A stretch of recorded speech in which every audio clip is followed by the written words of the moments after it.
shakes his head, not making eye contact. One white earbud dangles around his neck, the other hidden beneath his red hood. If you think of anything, write it down. Jamon, who gave you my information, can answer some questions too. He just got his new family last month, so he remembers all of this. I look over the rest of my list. Front door face, check. Food, check. Things to pack in your backpack, check. School stuff. I'll wait until our next meeting for that. I move to the next letter in the outline. FFR, Foster Family Research. Do you know the name of your new family?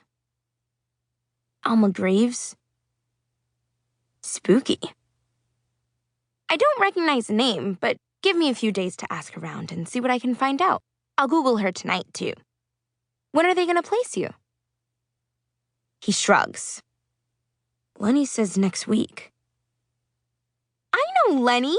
He's a good guy. Do you know about giving him Snicker bars when you want something? Heard about it. It totally works. He loves Snickers. Eats them for breakfast. I once saw him dunk it in his coffee like a donut. Who's your caseworker? He shrugs. Mary something. Mary Beth? The lady who laughs all the time? I don't know. I'll have to figure that out, too. I know the shelter staff better, but caseworkers make all the big calls. I won't see my caseworker, Miss Veronica, for 3 more weeks, or I would see if she knows anything about Santos's caseworker.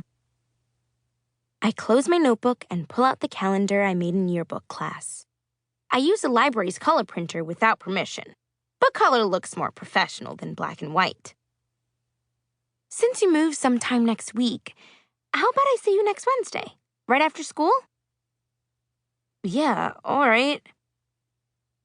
He hops off the ledge and begins scanning the street in front of us like he's getting ready to bolt. He shoves his hands in his pockets before turning back to me. How much I owe you? You don't need to pay me yet. The first meeting is always free, but have my payment ready when we meet Wednesday. I'll get a message to you if I don't find anything on your foster mom, and you won't owe me the full price, unless you want me to do more research. Cool. Oh, and practice your front door face. Use a mirror if you can.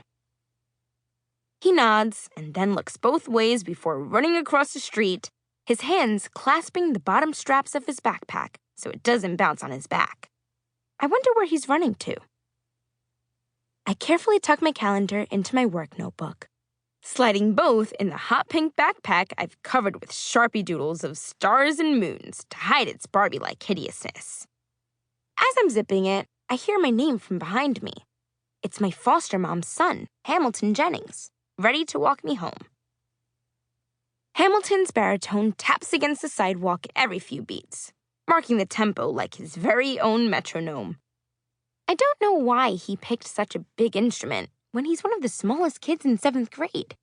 He practically fits underneath my armpit. He says the baritone reminds him of the Macy's Thanksgiving Day Parade that he and his mom, Marjorie, went to when he was 5. Since then, he's always wanted to play the tuba, but no 7th graders are allowed to. Thus, the little brother baritone. Mom asked Miss Ortman to remind us that she has parent-teacher conferences tonight, he says, his breathing heavy. We're in charge of turning on the crock pot when we get home. She says it's curry. When Marjorie met me and found out I was Indian American, she took a cooking class to learn to make Indian food. A few types of curries, dal, treats like samosas, and biryani. Now she makes Indian food once a week, even though I don't really remember the exact meals Ma cooked for me when I lived with her. I was pretty young then, so only certain smells are familiar. And mostly we ate a lot of sandwiches or macaroni and cheese or leftovers from the Chinese restaurant she worked at for a while.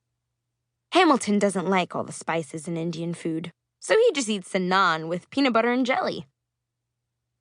I can't walk home with you today, I tell him as I adjust my backpack. Why? Are you meeting that boy again? Hamilton sets the baritone down with a thud.